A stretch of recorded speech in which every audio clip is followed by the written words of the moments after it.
अरे मनसेच आहे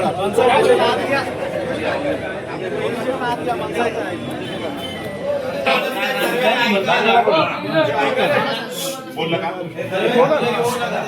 बोलला का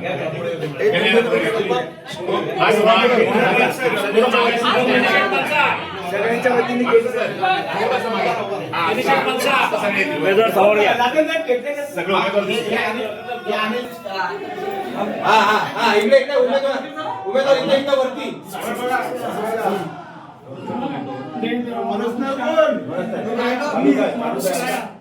शिवसेनेच्या वतीने आम्ही आमचे सर्व उमेदवार 6 उमेदवारांच्या उमेदवारी अर्ज भरत आहोत.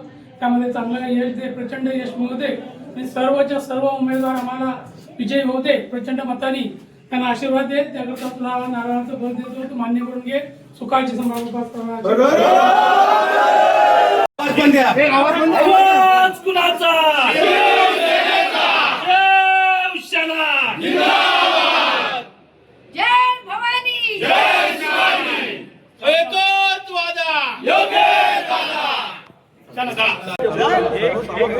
आम्हाला पण युट्यूबर माणूस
हक्काचा जनता यांच्या हातात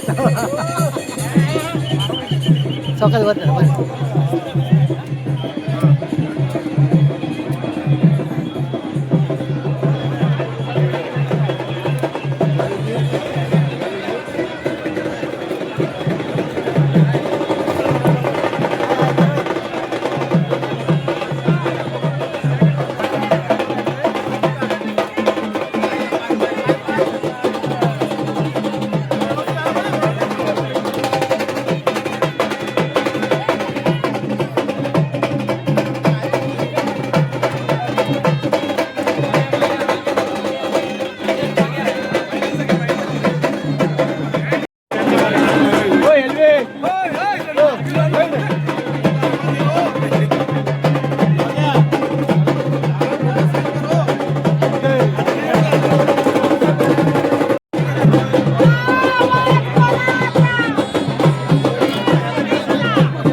एक दोन तीन मला किती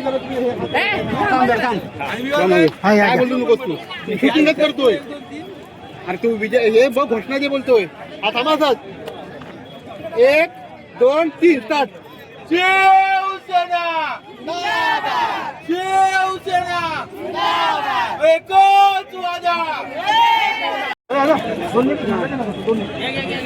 शिवसेना जिंदाबाद शिवसेना जिंदाबाद. दर्शन करतील त्यानंतर आपली ही जी पूर्ण रॅली आहे बाजूला जे सर्व शिवसैनिक उभे आहेत त्यांनी कृपया एसटी स्टँड मध्ये सर्वांनी याचे सर्व शिवसैनिकांनी घ्यायचे आहे.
हो मॅडम. उमेदवार प्रतिनिधी तुषार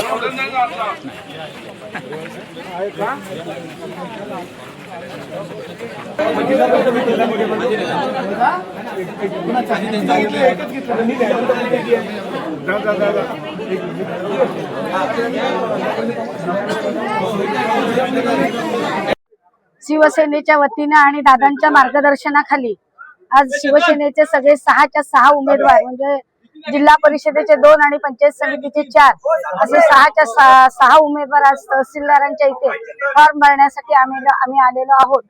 दादांच्या कार्यप्रणालीवरती विश्वास ठेवून सगळेच म्हणजे पूर्ण तालुका आज दादा शिवसेनामय झालेला आहे, सेनामय झालेला आहे आणि उद्याचं भवितव्य हे दादांच्या मार्गदर्शनाखाली अगदी जिल्हा घडवण्यासाठी दादा तयारच आहेत. आणि उद्या आज जर आपण मॉब पाहिला, ही स्टँड पासून सुरू झालेली रॅली, आंबेडकर हायस्कूल पासून सुरू झालेली रॅली आज इथे तहसील पर्यंत येऊन थांबलेली आहे.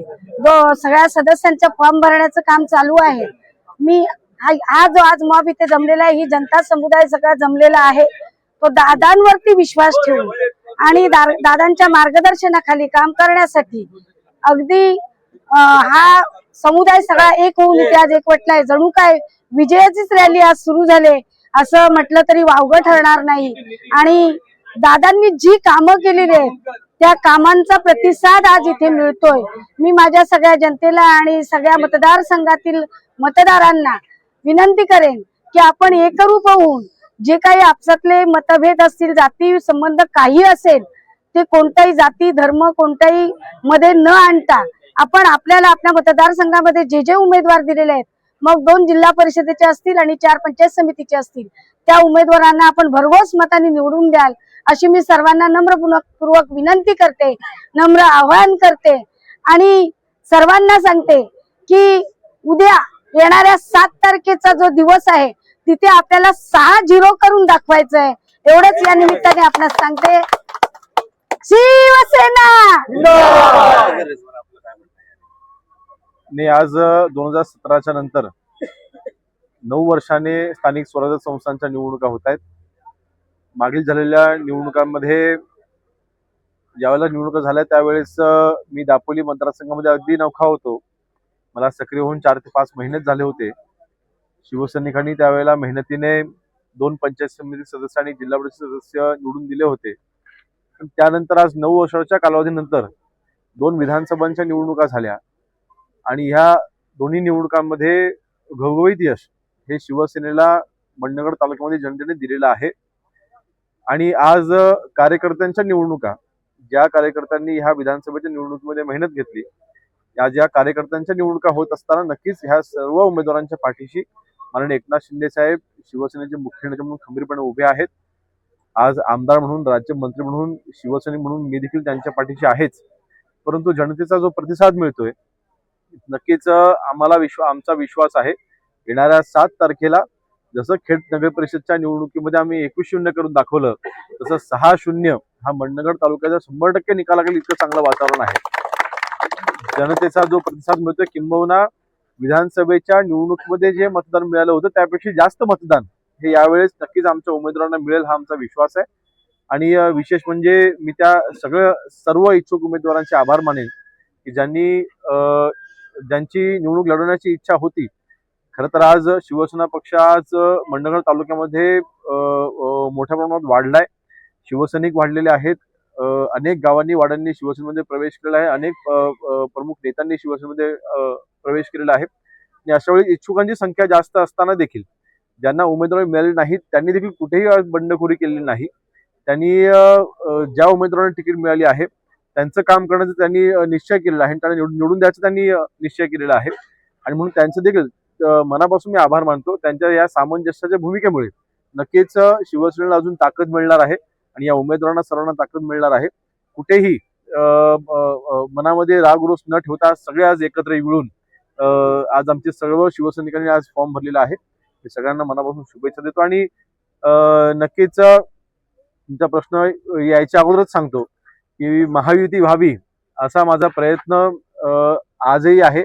आजही मी त्या प्रयत्नामध्ये आहे की दापोली मतदारसंघामध्ये महायुती झाली पाहिजे.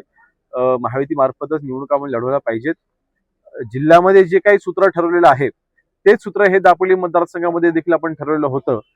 परंतु जिल्ह्यामध्ये ते सूत्र तिथल्या स्थानिक पातळीवरच्या महायुतीच्या अन्य पक्षाच्या कार्यकर्त्यांनी मान्य केले, परंतु ते सूत्र दापोली मतदारसंघामधील जे काही आमचे घटक पक्षाचे काही कार्यकर्ते आहेत त्याला ते मान्य नाही. म्हणून कदाचित हा प्रस्ताव रखडला आहे. परंतु माझा प्रयत्न राहील की आपल्या ह्या दापोली मतदारसंघामध्ये महायुती मार्फतच निवडणुका लढवल्या जाव्यात. स्थानिक स्वराज्य संस्थांची निवडणूक आहे, विशेषतः कुठल्या मुद्द्यावर ही निवडणूक लढवली जाणार आहे? नाही बघा, आज पंचायत समिती असेल, जिल्हा परिषद सदस्य असतील, हे शेवटी आज तिथल्या असलेल्या स्थानिक लोकप्रतिनिधींचे डावे आणि उजवे हात असतात. आज आमदार म्हणून मागील 6 वर्ष मी या मतदारसंघामध्ये काम करतोय, पण या 6 वर्षामध्ये 4 वर्ष पंचायत समिती किंवा जिल्हा परिषद सदस्य नसल्यामुळे आज योजनांची अंमलबजावणी करण्याकरिता पंचायत समिती सभापती उपसभापती असणं अत्यंत आवश्यक असतं. जिल्हा परिषद सदस्य ज्यावेळेला जिल्हा स्तरावरच्या योजना असतात त्या राबवण्याकरिता ते 100% मदत करत असतात. आज जलजीवन मिशनच्या बाबतीमध्ये ज्या प्रचंड मोठ्या प्रमाणात ज्या तक्रारी आहेत त्या कदाचित स्थानिक पातळीवरती असलेले जे जिल्हा परिषद आणि पंचायत समिती सदस्य असतील ते कदाचित या एवढ्या तक्रारी राहिल्या नसत्या. म्हणजे डे टू डे लाईफ मध्ये म्हणजे आपण रोजच्या जीवनामध्ये अगदी एखाद्या गावामध्ये वाडीमध्ये समजा एखादा पंप जरी बिघडला तर आपण तिथे पंचायत समिती जिल्हा परिषद सदस्यांना आपण संपर्क करून तो प्रश्न सोडवायचा प्रयत्न करतो. पण आज पंप बिघडल्यानंतर आज आमदारांकडे यावं लागतंय आणि म्हणून मला वाटतं हे जे लहानसहान प्रश्न परंतु महत्वाचे प्रश्न हे हाताळण्याकरिता हे सदस्य कार्यरत असणे अत्यंत आवश्यक आहे. पंचायत समिती आणि जिल्हा परिषद स्तरावरती आपण राज्य शासनाच्या जे आपण योजना राबवतो त्याची अंमलबजावणी करण्याकरिता हे सदस्य असणं अत्यंत आवश्यक असतं. आणि म्हणून मला वाटतं आमदारांचे हात बळकट करण्याकरिता जिल्हा परिषद पंचायत समिती सदस्य हे महत्वाचे घटक असतात आणि त्यांच्या ह्या निवडणुका आहेत. अर्थातच विकास हा आमचा केंद्रबिंदू असणारच आहे. आजपर्यंत आम्ही ज्या निवडणुका लढवल्या ते आपल्या मंडणगड तालुक्याचा विकास करण्यासाठीच आम्ही निवडणुका लढवतो. आमचा कुठलाही दुसरा अजेंडा नाही. आज मंडणगड तालुक्यावरती पंचायत समितीचा भगवा फडकणारच आहे, पण जिल्हा परिषदेवरती देखील महायुतीचा भगवा अजेंडा 100% फडकतोय, त्याबद्दल तीळ मात्र शंका नाही. त्यामार्फत देखील जी विकास कामं येतील तेच आमचा केंद्रबिंदू असणार. ओके, धन्यवाद. आज या ठिकाणी तहसील कार्यालयामध्ये आमचे सर्वांचे नेते राज्याचे माननीय उपमुख्यमंत्री शिंदे साहेब यांच्या आशीर्वादामुळे आज मंडळ पंचायत समिती आणि जिल्हा परिषद आज फॉर्म भरण्यामध्ये आलेले आहेत. आज या फॉर्म भरण्याच्या कार्यक्रमासाठी आपले सर्वांचे लाडके महाराष्ट्र राज्याचे गृहराज्यमंत्री आणि सर्व खाते जवळ 5-6 खात्यांचे राज्यमंत्री सन्माननीय योगीदादा कदम साहेब आज या ठिकाणी उपस्थित आहेत आणि त्यांच्या मार्गदर्शनाखाली आज आम्ही सर्व उमेदवार या ठिकाणी आम्ही अर्ज दाखल केलेले आहेत. निश्चितपणे निवडणूक होत असताना अतिशय आनंद होत आहेत. गेली अनेक वर्षांपासून सर्व आपल्या या तालुक्यातील सर्व बंधू बहिणी सर्व मतदार बांधव यांनी वाट पाहत होते आणि म्हणून अतिशय प्रचंड उत्साहाने या ठिकाणी सगळे हजर झालेले आहेत आणि म्हणून सर्व गावातून सर्व वाड्यावरून आलेले या ठिकाणी सर्व बंधूंनी भगिनींचे मी शिवसेना पक्षाच्या वतीने सर्व उमेदवारांचे सगळ्यांचे मी आभार मानतो. धन्यवाद. सर्वांना जय महाराष्ट्र. आपला कल्पना आहे 5 फेब्रुवारी 2026 रोजी पंचायत समिती आणि जिल्हा परिषद इलेक्शनला होणार आहे आणि यामध्ये आपल्या सर्वांचे लाडके लोकप्रिय कार्यसम्राट नामदार महाराष्ट्र राज्याचे गृहराज्यमंत्री सन्माननीय योगीदादा कदम यांच्या मार्गदर्शनानं 6 उमेदवार म्हणजे जिल्हा परिषदेचे 2 आणि पंचायत समितीचे 4 हे 6 उमेदवार आपल्या रिंगणामध्ये आहेत. दादांच्या कार्यप्रणालीवर विश्वास ठेवून मंडणगड तालुक्यातील जवळजवळ 80-90% गावच्या गाव पूर्ण दादांच्या सोबत आहेत.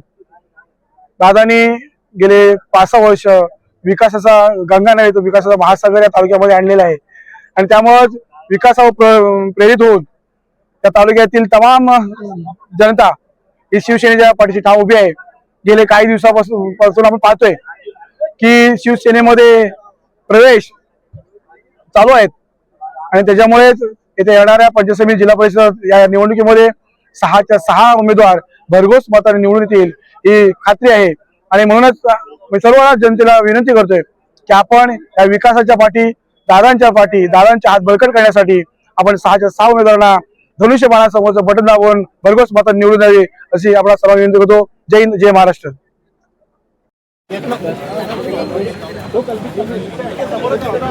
समोर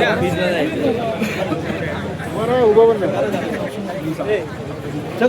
वेळ बदलायची पंड्या एक झेंडा ठेवून कुणाचा तरी हातात एक छोटा वाला घेऊन आता किती वेळ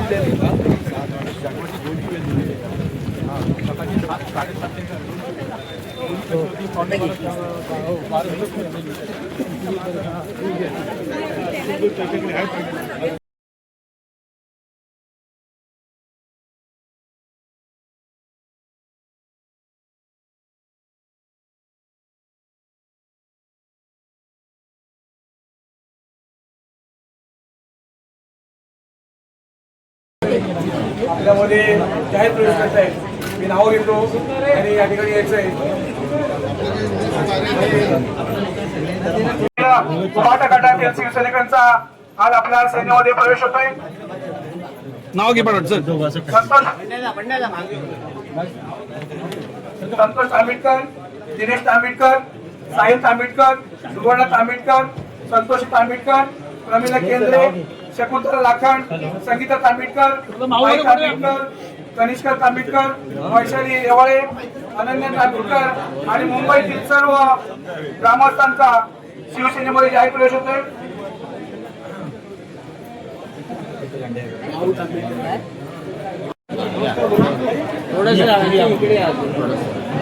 बस समोर बघा सर्वांनी इकडे बघायचं